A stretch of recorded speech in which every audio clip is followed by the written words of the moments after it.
This document chronicles the rise of subject designation Terra Prime, a human female whose transformation from a ridiculed outcast to the most feared entity in known space represents a paradigm shift in our understanding of human psychological warfare capabilities. The subject's journey exemplifies the human axiom: the man who destroys his weak self can never be destroyed by others. Initial observations categorized the subject as a psychological anomaly, a human who appeared to welcome mockery and scorn from her peers. What council analysts failed to recognize was that each act of ridicule was systematically destroying her former weak identity, forging something far more dangerous in its place. The human colony ship New Horizon arrived at the edge of Andromedan space carrying 50,000 refugees from Earth's dying biosphere. Among them was a young woman designated as Subject 7439 in our preliminary census. She possessed no remarkable physical attributes: average height, unremarkable features, displaying the typical human tendency toward emotional volatility that made their species so predictable. What made her noteworthy to our xenosociologists was her position within human social hierarchy. She ranked among the lowest, mocked by her peers for her perceived weakness, her tendency to retreat from confrontation, her habit of absorbing criticism without retaliation. The humans had labeled her with various derogatory terms: pushover, doormat, pathetic. Council analyst Zephran noted in his initial report, subject displays classic human submission patterns, unlikely to pose any threat to established order. Recommend standard integration protocols. How catastrophically wrong we were. The first settlement established by the humans was on the barren world of Kepler 442c, a planet we had designated as unsuitable for civilized life due to its harsh gravitational conditions and frequent seismic activity. The humans, with their typical stubborn refusal to acknowledge obvious limitations, began construction of what they called New Eden. Subject 7439 was assigned to the most menial tasks: waste management, equipment maintenance, food preparation for the manual laborers. Her fellow humans continued their pattern of mockery, now amplified by the stress of colonial life. Security footage from this period shows the subject enduring daily humiliations, being pushed aside in food lines, having her work assignments increased while others rested, being blamed for equipment failures that were clearly not her fault. But something else was captured in those recordings, something our analysts initially dismissed as irrelevant. In the moments between humiliations, when the subject thought herself unobserved, her eyes held a strange intensity. She was not breaking under the pressure. She was studying it, learning from it, absorbing every slight, every mockery, every moment of pain, and somehow transforming it into something else entirely. The first indication of change came during the seismic crisis of Stardate 2300-8203. A massive earthquake damaged the colony's primary power generator, leaving 50,000 humans in danger of losing life support within 72 hours. The colony's engineering team declared the situation hopeless. The damage was too extensive, the replacement parts unavailable, the technical expertise insufficient. Subject 7439 approached the colony leadership with a proposed solution. The initial response was predictable: laughter. Here was their weakest member, the woman they had spent months mocking for her incompetence, claiming she could solve a problem that had stumped their best engineers. What happened next defied all previous psychological assessments of human behavioral patterns. Instead of retreating in the face of this ridicule, the subject smiled, not the weak, placating smile our analysts had documented countless times before, but something entirely different. Cold, calculating, dangerous. "You've spent so much time telling me what I can't do," she said, her voice carrying a tone none of the colonists had heard before, "that you've forgotten to notice what I've been learning to do." She proceeded to the damaged generator and began work. For the next 67 hours, she labored without rest, without food, without assistance. Her fellow colonists continued to mock her efforts, placing bets on when she would give up, making jokes about her inevitable failure. She didn't fail. Using improvised tools and salvaged components, she not only repaired the primary generator but improved its efficiency by 23%. The colony was saved. But more importantly, something fundamental had shifted in the social dynamic. The mockery didn't stop immediately. Humans, we learned, are remarkably resistant to acknowledging when their assumptions prove false. They explained away her success as luck, as accident, as anything other than competence.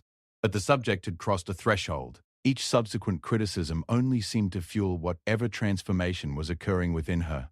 The education phase over the following months, Subject 7439 began what can only be described as a systematic campaign of self-improvement. She absorbed every technical manual in the colony's database.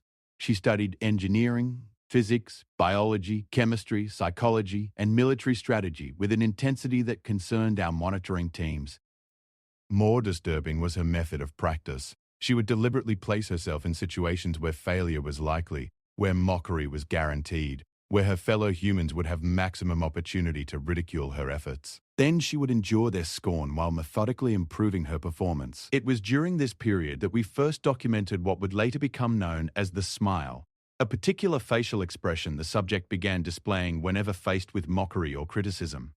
Our xenopsychologists initially categorized it as a defensive mechanism, a way of masking emotional pain. They were wrong. It was the smile of someone who had learned to feed on what should have destroyed her. Council records from this period show increasing concern among our field agents. Agent Morthak reported, "The subject's psychological profile has shifted beyond our predictive models. Previous patterns of human submission and hierarchy maintenance are not applicable. Recommend increased surveillance." The recommendation was approved, but it was already too late to prevent what was coming. The turning point came during what the humans called the proving. A dispute had arisen between the colonists and a neighboring Zafari settlement over mining rights to a rich deuterium deposit. The Zafari, confident in their technological superiority and natural combat advantages, had issued an ultimatum: abandon the mining operation or face military consequences. The Human Colonial Council was paralyzed with fear. They had no military capability, no weapons capable of threatening Zafari battle armor, no hope of successful resistance. Surrender seemed inevitable. Subject 7439 requested permission to address the council. The laughter was immediate and sustained. Here was their weakest member proposing to solve a military crisis that had stumped their leadership. Colonial Administrator Hayes dismissed her with barely concealed contempt. "Sarah, this isn't about fixing broken equipment. This is about trained killers who could vaporize our entire settlement." The subject, Sarah, as she was known then, stood quietly throughout the mockery. When the laughter finally subsided, she spoke in that same cold, measured tone that had emerged during the generator crisis. "You're right," she said. "This isn't about fixing equipment. This is about understanding that the Zafari have made the same mistake you all have. They've confused what they see with what actually exists." She presented her analysis to the stunned council. She had spent weeks studying Zafari psychology, military doctrine, and technological capabilities. More importantly, she had identified a critical weakness in their approach: their assumption that humans would respond to threats according to established patterns of submission and retreat. Her proposed solution was audacious to the point of seeming suicidal. She would go to the Zafari settlement alone, unarmed, and negotiate a resolution. The council's response was immediate: absolute refusal. They would not risk provoking the Zafari by sending their weakest representative to what would surely be seen as an insult. Sarah's smile returned. "You're not sending me," she said. "I'm going." The transformation completes what happened during Sarah's meeting with Zafari War Commander Fexval was not recorded by any human surveillance system, but Zafari military archives, later seized during the compliance actions, provide a partial account. The war commander initially treated the encounter as an amusing diversion. It was a lone human female, displaying none of the standard diplomatic protocols, requesting an audience with no credentials or authority. By Zafari standards, it was either an elaborate joke or evidence of complete human incompetence. Sarah spent 3 hours with War Commander Fexval. When she emerged, the Zafari immediately withdrew all claims to the deuterium deposit and established a formal non-aggression pact with the human colony. More significantly, they designated the human settlement as protected territory under their military jurisdiction. The human colonists demanded explanations. How had their weakest member achieved what their leadership had deemed impossible? What had she said? What had she offered? Sarah's response became the first recorded instance of what historians would later call the voice, a tone of absolute confidence and casual menace that would eventually make entire star systems tremble. "I showed them what you've all been too blind to see," she said. "I showed them what I've become while you were all busy laughing at who I used to be. When pressed for details, she simply smiled and walked away. It was Colonial Security Chief Martinez who finally broke protocol and accessed the Zafari military communications logs from that day. What he found in War Commander Thexaval's post-meeting report to Zafari High Command would haunt him for the rest of his life. Urgent revision to threat assessment protocols required. Human designation Sarah does not conform to established psychological patterns. Subject demonstrated comprehensive knowledge of Zafari military capabilities, personal history of command staff, and strategic weaknesses previously classified at highest security levels. More concerning, subject displayed no fear, no submission reflexes, no standard negotiation behaviors. When questioned about human military capabilities, subject smiled and stated, "You've been watching our weakest members and assuming that's all we are. That was your first mistake. Your second mistake was assuming I'm still one of them. Recommend immediate non-aggression treaty with human settlement.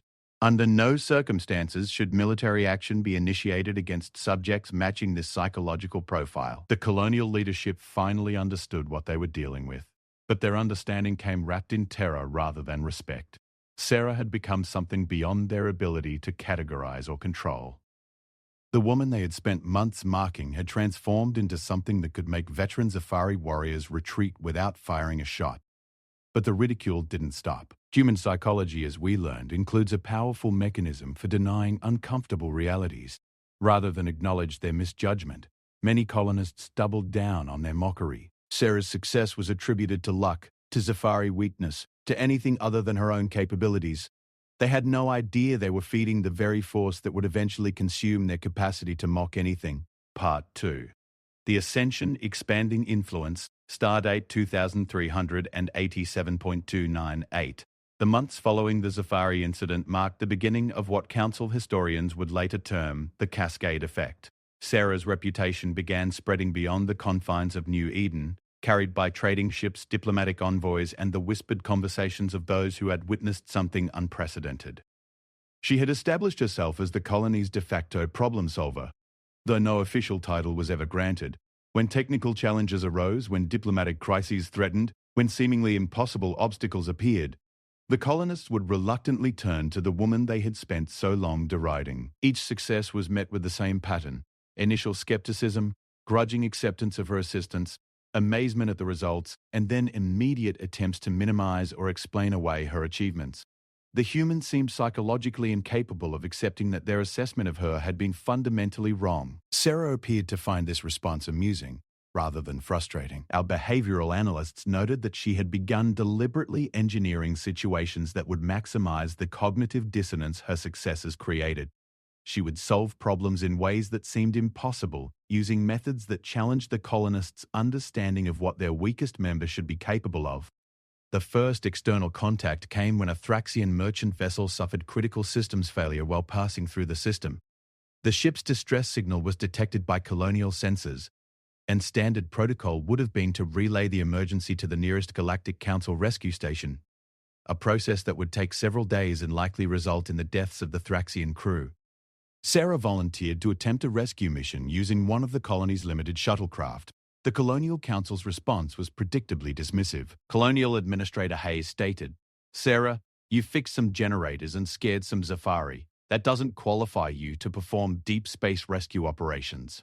The dismissal came with the usual undercurrent of mockery, the assumption that she was overreaching, attempting tasks beyond her capabilities. Sarah listened to the criticism with that same cold smile, then proceeded to the shuttle bay. "I'm going," she announced. "You can either provide official authorization, or you can explain to the Galactic Council why you refused to attempt a rescue when one was possible." The rescue operation lasted 18 hours. Sarah not only successfully evacuated the entire Thraxian crew, but managed to salvage their cargo and significant portions of their ship's advanced technology. More importantly, she accomplished this using improvised techniques and jury-rigged equipment that impressed even the rescued Thraxians. Captain Vexthor of the merchant vessel filed a formal commendation with the Galactic Trade Commission. Human designation Sarah of New Eden Colony demonstrated technical proficiency and tactical awareness exceeding Academy standards. Recommend immediate consideration for advanced certification in multiple disciplines. The commendation was forwarded to Council oversight committees, marking the first time Sarah's name appeared in official galactic records. It would not be the last. The network begins. Word of the rescue spread through Thraxian trading networks, and soon merchant vessels were deliberately routing through the New Eden system, hoping to meet the human who had performed such an impressive feat of engineering and piloting. Sarah began offering her services as a technical consultant, solving problems that stumped some of the galaxy's most advanced civilizations. Huge success built her reputation and expanded her network of contacts. More importantly, each success demonstrated capabilities that challenged fundamental assumptions about human limitations and potential. The colonial leadership watched this development with growing unease. They had lost control of their narrative about Sarah, but they couldn't deny the benefits her activities brought to the colony. Trade agreements, technology transfers, and diplomatic protections flowed from her growing network of admirers and allies. Yet still the mockery continued, now tinged with resentment and fear. Colonial Administrator Hayes complained during a closed council session, "She's making us all look incompetent by comparison. The other colonies are going to think we're weak if our biggest success story is some woman who used to clean waste recyclers." Sarah's response to these concerns was typically direct. During a public colony meeting, she addressed the leadership's discomfort. "You're worried that my success makes you look bad. You're right to be worried. But not for the reasons you think." She paused, letting that cold smile spread across her features. "You don't look incompetent because I've succeeded. You look incompetent because you spent so long mocking someone who was obviously capable of success. The galaxy is watching, and they're wondering what other assets you've failed to recognize or utilize." The truth of this statement was becoming increasingly apparent. Diplomatic representatives visiting the colony were asking specifically to meet with Sarah, often bypassing the official colonial government entirely. Trade negotiations that had stalled for months were resolved in hours when she became involved. The first fear response. The turning point in galactic perception came during the Krextai incident of stardate 2300 and 2387.334. The Krextai hegemony had been expanding aggressively through the Outer Rim systems, using a combination of military threats and economic pressure to force smaller civilizations into tributary status. When Krextai forces arrived at New Eden demanding tribute and submission, the colonial leadership was prepared to negotiate terms of surrender. The Krextai military doctrine was well established. Overwhelming force applied swiftly and brutally, making resistance seem hopeless. War leader Gorthmax arrived with a full battle fleet and immediately began standard intimidation protocols. Orbital bombardment demonstrations, broadcast threats, systematic destruction of outlying installations, all designed to break the will of the human colonists before formal negotiations began. The Colonial Council was in emergency session, debating terms of surrender, when Sarah appeared in the council chamber uninvited. "The Krextai are making the same mistake everyone makes," she announced. "They're confusing what they see with what's actually there." Colonial Administrator Hayes responded with barely controlled panic. "Sarah, this isn't the time for your usual games. These aren't Zafari traders or merchant captains. These are professional killers with enough firepower to turn this planet into glass." Sarah's smile was particularly cold as she replied, "I know exactly what they are. The question is, do they know what I am?" Against all council protests, Sarah broadcast a message directly to War Leader Gorthmax requesting a face-to-face meeting. The Krextai response was predictable, mocking laughter at the presumption of a single human thinking she could negotiate with a military commander who had conquered 17 star systems. The meeting took place aboard the Krextai flagship, with Sarah arriving alone in a small shuttle. Krextai intelligence had conducted standard threat assessments and concluded that she posed no significant danger. Unarmed, unarmored, displaying none of the combat modifications typical of dangerous species. What happened during that meeting remained classified in Krextai military archives until the Great Revelation of 2389, when Sarah's true identity was finally revealed. War Leader Gorthmax's personal log, recovered from the wreckage of his flagship, provides the only account. Initial assessment confirmed: human female, no apparent augmentations, no weapons, no visible threat indicators. Subject appeared calm despite being surrounded by armed warriors in hostile environment. This should have been first warning sign. Subject began conversation by congratulating me on successful conquest of Mordian system, providing specific details of battle tactics employed during siege of Fortress Veltar. Information included classified strategic assessments and personal communications between command staff. When questioned how human obtained such intelligence, Subject smiled and stated, "I've been paying attention." Subject proceeded to demonstrate comprehensive knowledge of hegemony military doctrine, current fleet dispositions, logistical vulnerabilities, and personal details of command staff across 7 battle groups. Most disturbing, subject possessed detailed psychological profiles of senior officers, including analysis of decision-making patterns and personal weaknesses. When I demanded explanation for this intelligence capability, subject's response was, "You've been so focused on what you're taking from other civilizations, you haven't noticed what you've been giving away. Information is a weapon, and you've been arming your enemies without realizing it." Subject then presented comprehensive battle plan, showing how human colony could be defended against full hegemony assault using improvised weapons, tactical knowledge of our weaknesses, and coordination with other civilizations we have previously conquered. Plan was terrifyingly feasible. Most disturbing element, subject showed no fear, no submission, no recognition of power differential. When I pointed out that I could have her killed immediately, subject laughed and stated, "You could try, but you won't, because you've just realized that killing me would be the last mistake you ever make. Recommend immediate cessation of hostile activities against human settlement. This species does not conform to established psychological warfare protocols. Further engagement inadvisable until comprehensive reassessment of threat potential can be completed." The Krextai fleet withdrew without firing a shot. The reputation spreads news of the Krextai withdrawal spread through galactic communication networks with unprecedented speed. A single human had faced down a military force that had conquered star systems, armed with nothing but intelligence and psychological warfare. More disturbing to galactic stability, she had demonstrated that the Krextai could be defeated. Their aura of invincibility had been shattered by one woman who had turned their own intelligence gathering against them. Other civilizations began reaching out to New Eden, not seeking conquest or tribute, but requesting consultation. How had the humans developed such effective counterintelligence capabilities? What other defensive innovations had they created?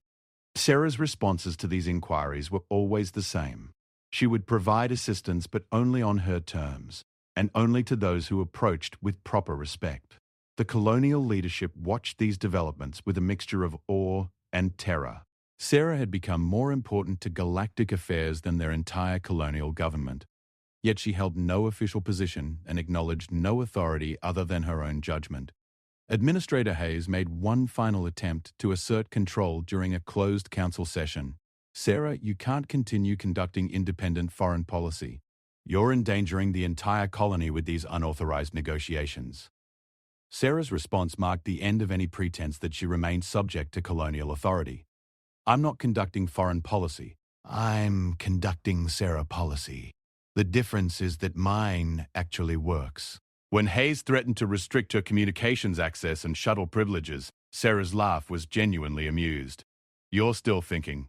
Like the people who used to mock me for cleaning waste recyclers. You still don't understand what I've become." She leaned forward, and for the first time, Hayes saw something in her eyes that made him understand why War Leader Gorthmax had withdrawn his fleet. "I don't need your shuttles or your communications equipment," she said quietly. "Half the galaxy's merchant fleet will provide transport if I ask. 3 different civilizations have offered me fleets of my own. The Andromedan Council has extended a standing invitation to address their assembly." She stood, that cold smile playing across her features. "You can try to control me, Administrator Hayes, but first you should ask yourself, what makes you think you have that kind of power?" Hayes never challenged her authority again. The transformation complete. By stardate 2387.365, Sarah had established herself as an independent power in galactic affairs. Civilizations sought her consultation on military strategy, diplomatic negotiations, and technical challenges. Her network of contacts spanned dozens of species and hundreds of star systems. More importantly, fear of her capabilities had begun to outweigh curiosity about her methods. The civilizations she had helped were grateful but wary. Those she had opposed were terrified, and those who had yet to encounter her directly were desperate to avoid doing so under adverse circumstances. The woman who had once been mocked for her weakness had become someone whose very name could shift the balance of power in interstellar conflicts. But she was not finished. The galaxy would soon learn that everything they had witnessed was merely preparation for what was coming. The ridicule had forged her into something unprecedented. Now she was ready to show the galaxy what happened when someone who had learned to feed on mockery decided it was time to stop being defensive and start being aggressive. Part 3. The Reckoning, the Declaration. Stardate 2388.001. Sarah's transformation from colonial outcast to galactic power broker reached its culmination on New Year's Day of 2388, when she made what historians would later call the Declaration, a broadcast transmitted simultaneously across 47 different communication networks, reaching every major civilization in the known galaxy. The message was simple, direct, and terrifying in its implications. My name is Sarah Chen. For the past year, you have watched me solve problems that your best minds couldn't solve, negotiate solutions that your diplomats couldn't achieve, and prevent conflicts that your military leaders couldn't end. You have seen me turn your weapons against you, use your own intelligence networks to outmaneuver you, and demonstrate that everything you thought you knew about human capabilities was wrong. Some of you have been grateful for my assistance. Some of you have been terrified by my methods. All of you have wondered how someone who was ridiculed as the weakest member of a refugee population could become powerful enough to reshape galactic politics.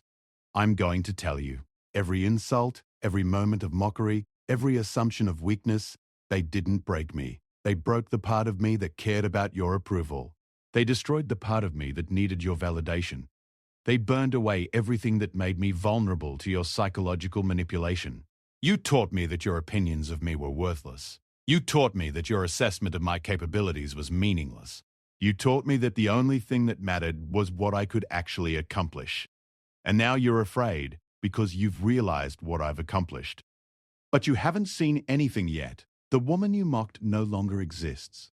She died in those moments when you chose cruelty over kindness, dismissal over recognition, assumptions over observation.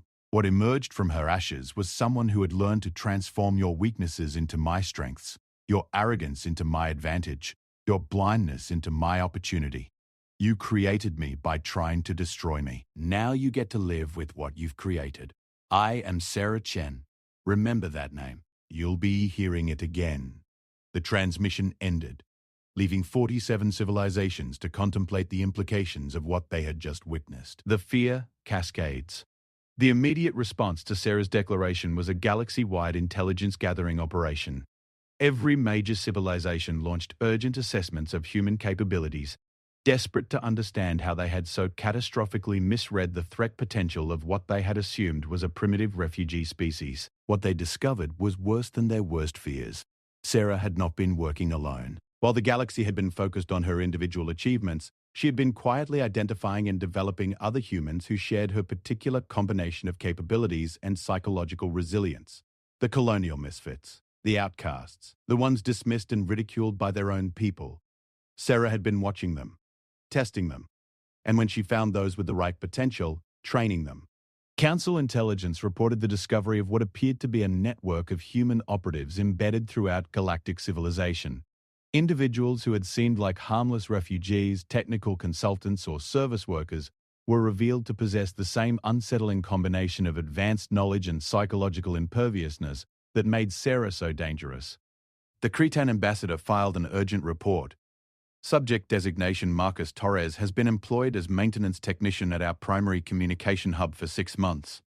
Today's security review reveals comprehensive access to classified military communications, diplomatic correspondence, and strategic planning documents. When confronted, subject displayed the same emotional patterns as Sarah Chen. No fear, no submission, apparent amusement at our concerns. Request immediate extraction protocols. Similar reports flooded in from across the galaxy. Humans who had been dismissed as insignificant were revealed to have achieved positions of access and influence that should have been impossible for unvetted aliens. More disturbing, when questioned about their activities, all of them referenced Sarah Chen as their inspiration and coordinator. They spoke of her not as a leader, but as someone who had shown them what they could become if they stopped caring about others' opinions and started focusing on their own capabilities. The network reveals itself. 3 months after the declaration, the true scope of Sarah's network became apparent during what became known as the simultaneous solutions. On a single day, 7 different interstellar crises that had been considered unsolvable were resolved by human operatives working with the same precise coordination and devastating effectiveness that had marked Sarah's early interventions. The Andromedan trade dispute, deadlocked for 2 years, was resolved when human consultant Maria Santos presented a solution that satisfied all parties while secretly establishing human-controlled trading posts throughout the disputed territory. The Centauri military crisis, threatening to destabilize an entire sector, ended when human technical advisor James Wright disabled the malfunctioning AI system that had been prepared to launch autonomous attacks, and in the process gained access to Centauri weapons technology that humans weren't supposed to possess. The vegan diplomatic standoff, which had brought 3 species to the brink of war, was resolved when human mediator Dr. Linda Kim negotiated a peace treaty that included provisions for human observers in all 3 governments. In each case, the human operative had achieved results that seemed impossible, using methods that challenged the affected civilization's understanding of their own capabilities and limitations. And in each case, the solutions included benefits for humanity that weren't immediately apparent but would prove strategically significant. The pattern was clear. Sarah had created a network of humans who shared her approach to problem-solving and her immunity to psychological pressure. They worked independently, but in coordination, each success building the overall human position in galactic affairs. The first direct challenge. The galaxy's response was predictable. If humans were becoming too powerful and too unpredictable to ignore, they needed to be controlled or eliminated before they could threaten established power structures. The hegemony of United Worlds, representing over 200 civilizations, issued an ultimatum to the human colonies: submit to mandatory oversight and regulation of their activities, or face collective military action to enforce compliance. The ultimatum was delivered directly to New Eden Colony, with the assumption that Sarah Chen would respond on behalf of humanity. The hegemony fleet consisted of over 500 vessels representing the military might of their most powerful members. Sarah's response came within hours, broadcasted not just to the hegemony fleet, but across the entire galaxy. You want to control us because you're afraid of us. You're afraid of us because you finally understand what you created when you spent so long mocking us, dismissing us, and underestimating us. Let me save you some time and tell you how this ends. Your ultimatum assumes that we're still the helpless refugees who arrived here begging for scraps of habitable worlds and basic life support. Your military planning assumes that we're still the weak species that you could easily dominate or destroy. Those assumptions are going to get a lot of your people killed. We are not the humans you think we are. We stopped being those humans the moment we realized that your opinions of us were based on ignorance, prejudice, and wishful thinking. You have 48 hours to withdraw your fleet and reconsider your position. After that, you'll discover what happens when people who have learned to transform mockery into strength decide they're tired of being defensive. The hegemony's response was immediate deployment for combat operations. The battle that wasn't what followed became known throughout the galaxy as the Silence of Space, a demonstration of human capabilities that redefined the meaning of psychological warfare.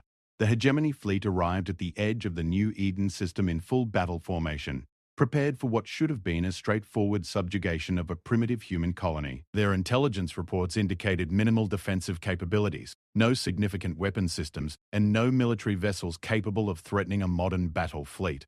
They found empty space. New Eden Colony was gone. Not destroyed, gone. The planet remained, but every trace of human habitation had vanished without any indication of how or when the evacuation had occurred. More disturbing, there was no debris, no energy signatures, no evidence that a colony of 50,000 people had ever existed. It was as if the entire human presence had simply been erased from reality. Admiral Thexmore ordered a full sensor sweep of the system, searching for cloaked vessels, hidden installations, or any indication of where the humans had gone. The results were negative across all detection methods. Then Sarah's voice came across their communication systems. Looking for something? The transmission origin was impossible to trace, appearing to come from everywhere and nowhere simultaneously. More unsettling, it was broadcasting on hegemony military frequencies that should have been impossible for humans to access. You came here to demonstrate your power, Sarah's voice continued, to show us that we could be controlled, dominated, eliminated if we didn't submit to your authority. But you made the same mistake everyone makes. You confused what you could see with what actually existed. Admiral Thexmore demanded explanations. How had an entire colony vanished? Where were the humans hiding? What technology were they using? Sarah's response was laughter, not mocking or cruel, but genuinely amused, as if she found his questions entertaining rather than threatening. We're not hiding, Admiral. We're just not where you're looking. And we're not using technology to avoid you. We're using intelligence. The same intelligence that you've been ignoring for so long that you forgot it existed. The revelation, what happened next, would be analyzed by military strategists for generations. Without firing a shot, without deploying a single weapon, Sarah demonstrated why the galaxy had been right to fear human capabilities. Your fleet, she announced, consists of 547 vessels drawn from 32 different civilizations. Your command structure relies on 17 different communication protocols and 43 different weapon systems. Your logistics train extends across 8 star systems and requires constant resupply of 37 different resource types. She paused, letting the implications sink in. Every one of those systems has been penetrated by my people. Every communication is monitored. Every supply line is mapped. Every weakness has been identified and catalogued, not through technology, through intelligence. Through patience, through the systematic application of capabilities that you convinced yourselves didn't exist. Admiral Thexmore's demand for proof was met with a demonstration that shattered the hegemony's confidence in their own security. Fleet Command Ship Dominion. Your personal communications with your mate included complaints about the incompetence of your human maintenance staff. Cruiser Victory. Your chief engineer has been selling technical specifications to black market dealers for 3 months. Destroyer Relentless. Your tactical computer has been modified to provide external access to your weapon systems. The accuracy of these statements was immediately verified by the affected vessels. Sarah possessed detailed intelligence about ships, personnel, and operations that should have been impossible for any external agency to obtain. This is how we vanished from New Eden, Sarah continued. We didn't use superior technology or military force. We used superior intelligence gathering and preparation. We knew you were coming before you decided to come. We were ready before you began planning. We evacuated not because we feared you, but because we wanted to demonstrate what preparation and intelligence could accomplish against raw force and arrogance. The terms with the hegemony fleet effectively neutralized by the revelation of how completely their security had been compromised, Sarah presented her terms for ending the crisis. You have 2 choices. You can acknowledge that humanity has earned the right to exist as an independent civilization with the same privileges and protections enjoyed by other galactic powers, or you can continue this confrontation and discover what people who have learned to transform weakness into strength can accomplish when they decide to stop being patient. The demonstration of human intelligence capabilities had made the first option seem preferable, but hegemony pride demanded some assurance that humanity wouldn't use their newfound power aggressively. Sarah's response to this concern was typically direct. We don't want to conquer your civilizations or destroy your peoples. We want the same thing we've always wanted, to be left alone to build our own future without interference from those who think they know better than we do what we're capable of achieving. She paused, that cold smile evident even in her voice. But understand this. The people who mocked us, dismissed us, and tried to control us taught us some very important lessons about power and its application. We learned that strength without wisdom is vulnerable to intelligence. We learned that arrogance blinds those who possess it to threats they can't imagine. And we learned that the most dangerous opponents are those who have been underestimated for so long that they've had time to prepare for every possible confrontation. The ultimatum was clear. Accept humanity as an equal partner in galactic affairs, or face the consequences of continuing to treat them as inferiors. The new order, the hegemony fleet withdrew without firing a shot, and within 6 months, humanity had been granted full membership in the Galactic Council, with voting rights proportional to their demonstrated capabilities, rather than their population or territory.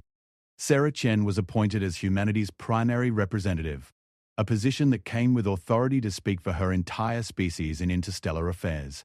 Her acceptance speech at the Council Assembly became the most widely analyzed diplomatic address in galactic history. We stand before you today not as the refugees who arrived seeking charity and tolerance, but as equals who have earned the right to participate in decisions that affect all civilized beings.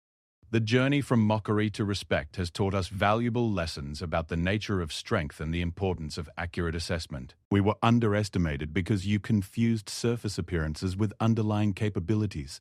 We were dismissed because you mistook unfamiliarity with incompetence. We were ridiculed because you assumed that difference meant inferiority. Those were costly mistakes, not for us, but for you. Every moment you spent mocking our weaknesses, we spent studying your strengths. Every assumption you made about our limitations gave us opportunities to exceed your expectations. Every act of dismissal taught us that your opinions were based on ignorance rather than knowledge. We do not seek revenge for past slights or punishment for previous errors in judgment. We seek only what any rational beings would seek: the right to exist, grow, and contribute to galactic civilization according to our own capabilities and our own vision of what we can become. But understand this: we are no longer the people who can be mocked, dismissed, or underestimated. The woman you see before you was forged in the fires of your ridicule and tempered by your assumptions of weakness. I am what you created when you tried to break someone who could not be broken. My name is Sarah Chen. When you hear it spoken in the future, remember that it represents not just one person, but an entire species that learned to transform your attempts at destruction into the foundation of our strength. We are humanity. We are here. And we are never going back to being the people you thought we were. The legacy and the years that followed, Sarah's approach became known throughout the galaxy as the Chen Doctrine. The principle that true strength comes not from avoiding criticism and mockery, but from learning to use them as fuel for transformation and growth. Other species began studying human psychological development, trying to understand how a civilization could produce individuals capable of such dramatic personal evolution. What they discovered challenged fundamental assumptions about the relationship between adversity and strength. Humans, it appeared, possessed a unique capacity for what psychologists termed adaptive resilience, the ability to not just survive attempts at psychological destruction, but to emerge from them stronger and more capable than before. Sarah herself continued to serve as humanity's primary representative to the Galactic Council, but her influence extended far beyond formal diplomatic channels. She had become a symbol of transformation, proof that assumptions about weakness and strength could be not just wrong, but catastrophically counterproductive. The woman who had once cleaned waste recyclers in a colonial settlement was now one of the most powerful beings in the known galaxy, not despite the mockery she had endured, but because of it. Her final recorded statement on the subject came during a private interview with a council historian. People often ask me if I harbor resentment toward those who mocked me during my early days on New Eden. The answer is no. I'm grateful to them. They gave me the greatest gift anyone could give. They showed me that I didn't need their approval, their validation, or their opinion of my worth. Every insult taught me that their assessment of me was meaningless. Every moment of dismissal proved that their judgment was flawed. Every act of ridicule demonstrated that they were confusing their limitations with mine. They thought they were breaking me. Instead, they were breaking every chain that bound me to caring what they thought. The man who destroys his weak self can never be destroyed by others, because there's nothing left for others to destroy. What remains is whatever he chooses to build from the ashes of what he used to be. She smiled that same cold smile that had terrified war leader Gorthmax and Admiral Faxmore. They wanted to make me weak. Instead, they made me free. And a free human being, it turns out, is the most dangerous thing in the galaxy. Classification Addendum. This document represents a comprehensive analysis of subject Sarah Chen's transformation from colonial outcast to galactic power broker. Her case demonstrates the catastrophic consequences of underestimating human psychological resilience and adaptive capabilities. Current threat assessment protocols have been updated to reflect the understanding that humans who have experienced systematic mockery and dismissal should be considered potentially dangerous rather than harmlessly weak. The assumption that ridicule and social pressure will reduce human capabilities has been proven not just false, but actively counterproductive. The phenomenon she represents, the transformation of attempted psychological destruction into actual psychological empowerment, appears to be uniquely human. No other species has demonstrated the capacity to not just survive sustained attempts at social and psychological demolition, but to emerge from such experiences with enhanced rather than diminished capabilities. Recommendation: all future interactions with humans should be conducted on the assumption that apparent weakness may mask extraordinary potential, and that attempts to control through ridicule or dismissal may produce the very threats they were intended to prevent. Sarah Chen's name has indeed become one that makes the galaxy tremble, not through fear of military might or technological superiority, but through the terrible understanding that humanity's greatest strength may be their capacity to transform what should destroy them into what makes them unstoppable. The mockery has ended. The reckoning continues. End of document classification. Omega Black distribution. Council Prime members only security review. Required every 6 months. Threat assessment. Maximum